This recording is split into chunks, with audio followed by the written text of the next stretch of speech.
قد يسرنا القرآن للذكر فهل من مدكر.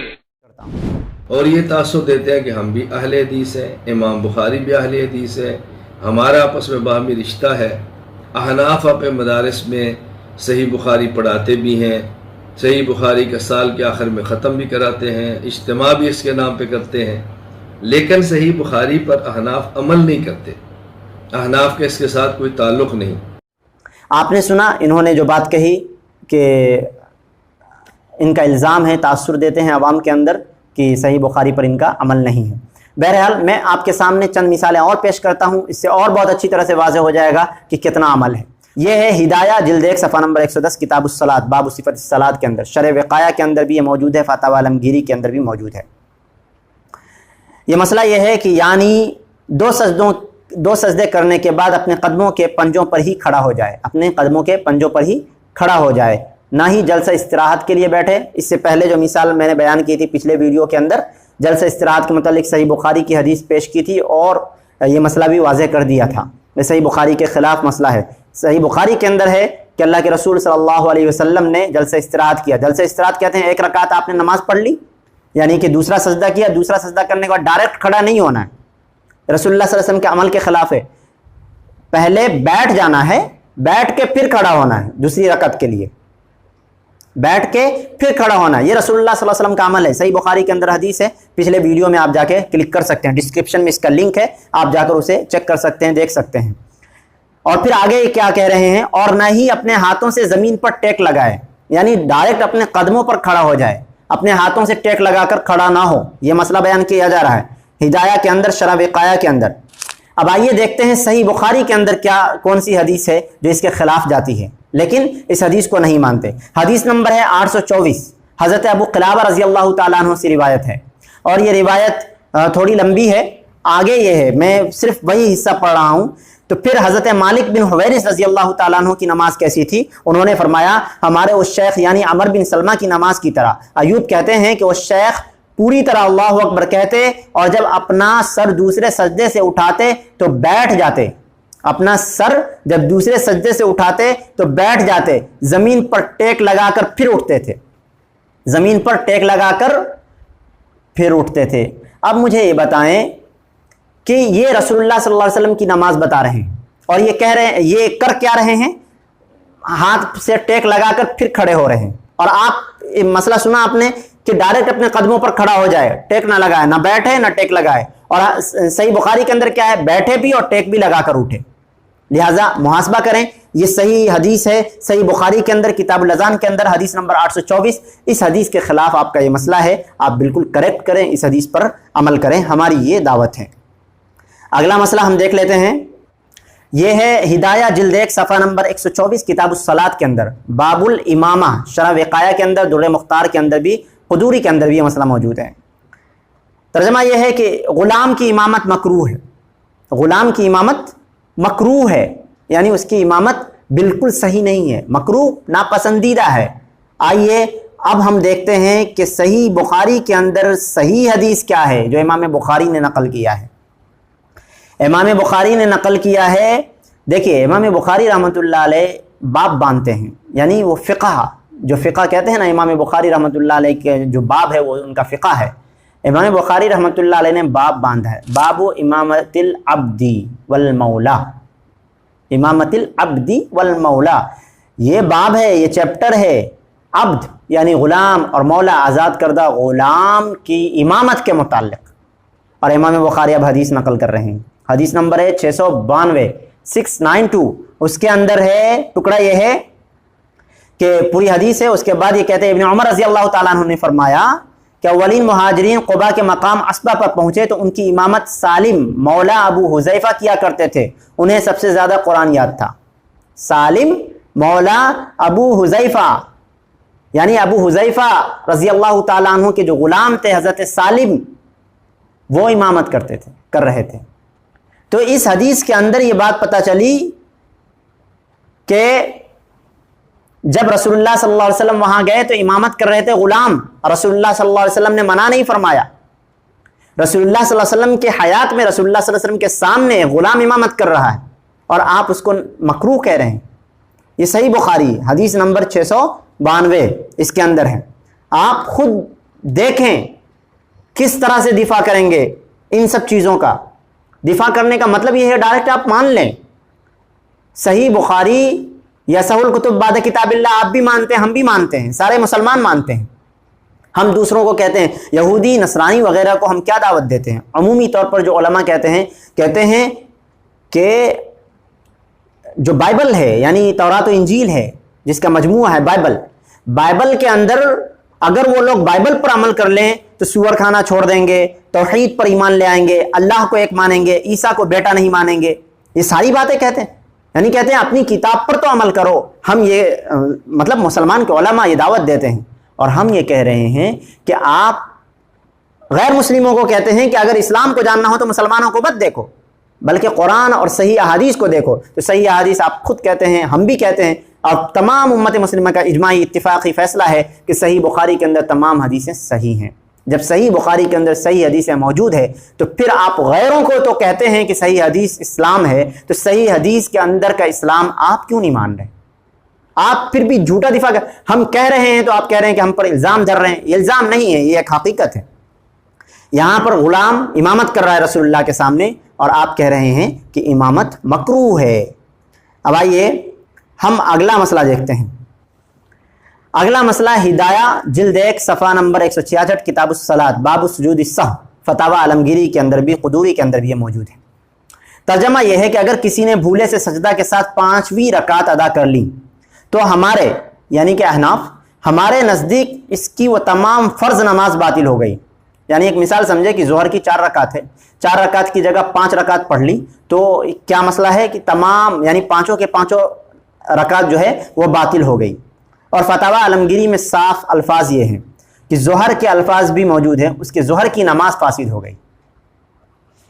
ہدایہ جلد 1 کتاب الصلاۃ باب السجود السہو فتاوی عالمگیری قدوری، اس کے اندر مسئلہ کیا ہے کہ اگر کسی شخص نے ظہر کی نماز 4 ہے اس کی جگہ پر 5 پڑھ لیا تو وہ پانچوں کے پانچوں نماز باطل ہو گئی، اس کو دوبارہ پڑھنا پڑے گا. یہ مسئلہ سامنے آ گیا. اب آئیے صحیح بخاری کے اندر صحیح حدیث کیا ہے. امام بخاری رحمۃ اللہ علیہ، اب امام بخاری رحمۃ اللہ علیہ کا رشتہ آپ دیکھیں. آپ کہتے ہیں نا کہ ہمارا رشتہ نہیں ہے، یہ الزام دھرتے ہیں ہمارا غیر مقلدون کا رشتہ ہے. بالکل واقعتاً ایسا ہی ہے. امام بخاری رحمۃ اللہ علیہ چیپٹر کا نام رکھتے ہیں اذا صلی خمسا. یہ چیپٹر ہے، یہ باب ہے اس بارے میں کہ جب 5 رکعت نماز ادا کر لی جائے، 5 رکعت نماز اگر پڑھ لے.